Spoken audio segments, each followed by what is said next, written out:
Well, this piece is actually the third part of a trilogy.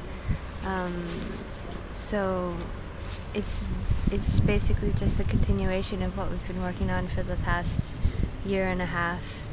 The concept of these two pieces starts with the ego, somehow, the individual, and then develops with Shadows of IKEA into a concept about the shadow of the ego and the double shadow that this ego has.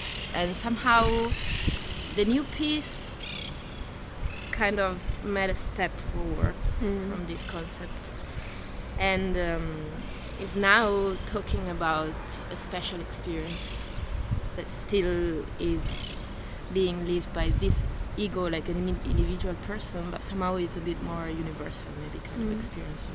It's still in touch with the subconscious, let's exactly.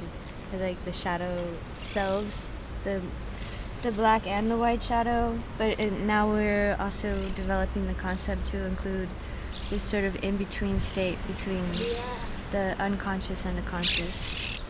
We kind of try to drag the people into a personal experience, and this is what we did last time too, and I believe this is how it's gonna happen again. Yes, I mean the ego that we're talking about is, I mean, it has to come from our own personal experience, but it's also this universal place because it's from like very popular psychology from Carl Jung analysis. So I think it's a pretty popular topic, but in performance, I think it is about whether or not the audience is able to get into this environment that we create and somehow identify with the character that's in this world that we create, and then it's up to them to sort of find their own story, and I think that's directly related to their own ego, let's say, and experience. Yeah, it's not about fitting into the visual and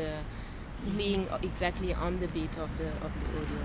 It's more like being alive together with them during the whole performance time. The visuals and the sound, like I said before, is like all of us, and also with the interactivity, it's like really all live and happening. And so I think of each of these elements as